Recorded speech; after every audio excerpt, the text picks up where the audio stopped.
Welcome to Full Moon Film Buff, episode 25. This episode, we're going to discuss the Maltese Bippy from 1969. I watched this on DVD. I had not seen this before. First, let's discuss the prominent crew and cast. The film was directed by Norman Panama, written by Everett Freeman and Ray Singer, with effects makeup by William Tuttle and John True. Perhaps Norman Panama's best film is the magnificent Danny Kaye film, The Court Jester from 1956, which he directed with his frequent partner Melvin Frank. Everett Freeman was a charter member of the Writers Guild of America and founder and president emeritus of the Producers Guild of America. In 1965, William Tuttle received a special Oscar 17 years before makeup became an official Oscar category, which, you can bet your Bippy, we will talk about that when it happens. He was awarded the Oscar for his work on George Powell's Seven Faces of Dr. Lao. Tuttle had a pretty impressive list of credits, including Forbidden Planet, Logan's Run, and Young Frankenstein. By the way, we will see Tuttle doing makeup work on a more traditional werewolf movie in the future. The cast includes Dan Rowan as Sam Smith, Dick Martin as Ernest Gray, Carol Lindley as Robin Sherwood, Julie Newmar as Carlotta Ravenswood, Mildred Natwick as Molly Fletcher, Fritz Weaver as Mr. Ravenswood, Robert Reed as Lieutenant Tim Crane, David Hurst as Dr. Charles Strauss, Dana Clare as Sergeant Kelvany, Leon Askin as Axel Kronstadt, Alan Oppenheimer as Adolf Springer, and Edra Gale as Helga. Dan Rowan was born on a literal carnival train. He was orphaned as a child. In World War II, he flew a fighter jet and was a decorated pilot, earning the Distinguished Flying Cross and a Purple Heart, among other medals. Rowan married 3 times to beauty pageant winners and models each time. The biggest event in Dick Martin's childhood had to be the bout of tuberculosis he suffered as a teenager that permanently damaged one of his lungs. This kept him from military service during World War II and required him to use bottled oxygen for the rest of his life. After the war, Rowan teamed up with Martin as a comedy duo working nightclubs in Las Vegas. They followed this with a very successful television show on NBC called Rowan and Martin's Laugh-In that ran for 6 seasons and had a literal who's who of pop culture luminaries from the late 60s and early 70s on it. Following TV stardom, Rowan retired to focus on his health. He was diagnosed as diabetic by this point, and Martin went on to a next act behind the camera as a television director. To me, Julie Newmar will always be Catwoman. She filed 2 U.S. patents in the 1970s, one for pantyhose and one for a brassiere. Also a cool tidbit, Julie was at one point engaged to Louis L'Amour. Mildred Natwick was a theater, film, and television triple threat, probably best known for The Quiet Man, Barefoot in the Park, and The Court Jester.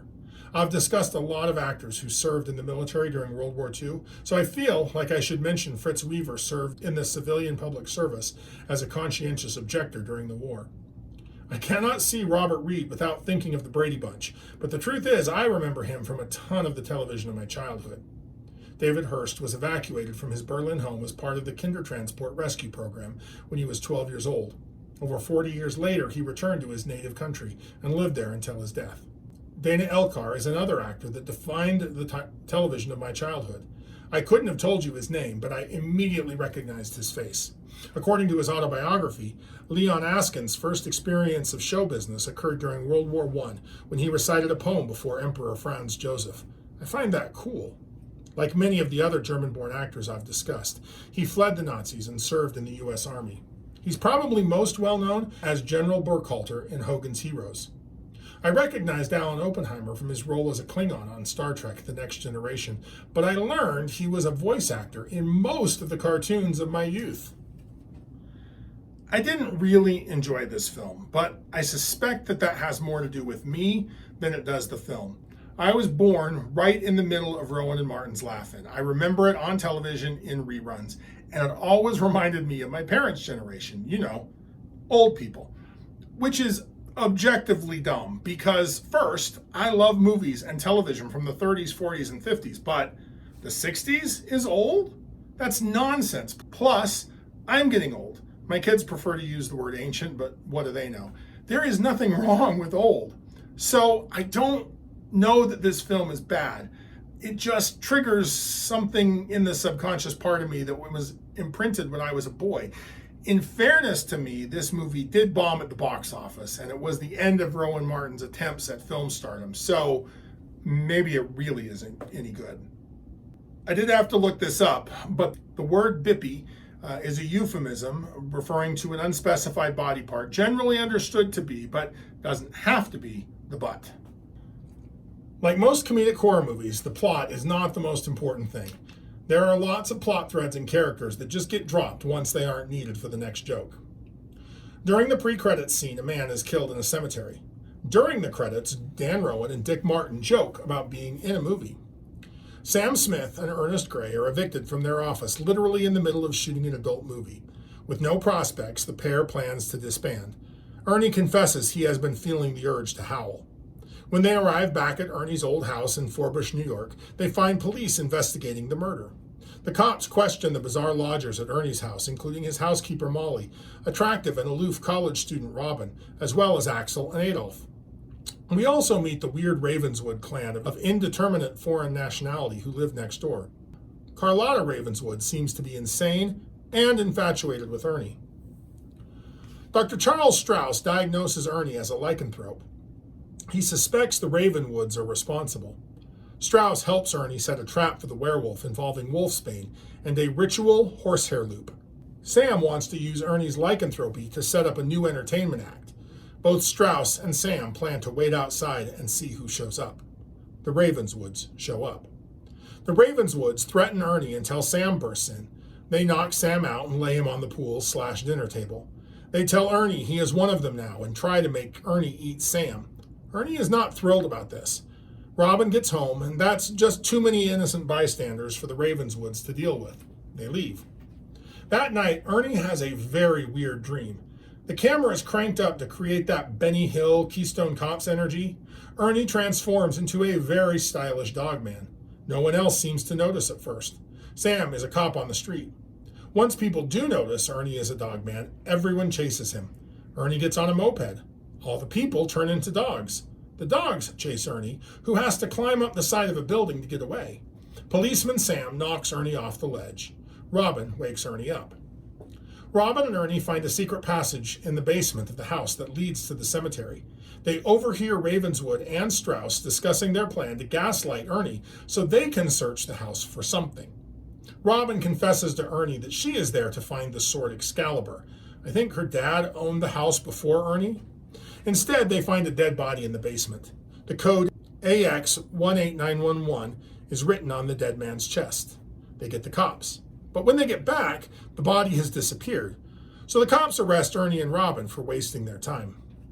Sam thinks Carlotta is the werewolf, so he tries to make a deal for her to be a part of his new animal act. He also tries to seduce her. She comes clean that she is faking insanity and makes a deal with Sam to cut her relatives out of Excalibur, which she claims is an Egyptian crown hidden in Ernie's basement, if he will help her find it. Sam is completely fine with this. Meanwhile, Ravenswood and Strauss tear Ernie's house apart from top to bottom. Ernie and Robin show up after the police release them. They get ambushed and Ravenswood holds them hostage, demanding to know where the diamonds are. Turns out everyone, and I mean everyone, is really looking for $2 million in diamonds. I never did figure out why everyone was originally hiding what they were looking for. Sam and Carlotta show up, so the whole gang is there. Ernie and Robin figure out the dead body actually ate the diamonds and was working with Axel. No one wants to cut up the corpse to get diamonds. Ravenswood pulls a gun on Ernie to make him do it. Carlotta shoots her brother. Strauss shoots Carlotta. Helga stabs Strauss. The real estate agent shoots Helga. The home buyer shoots the real estate agent.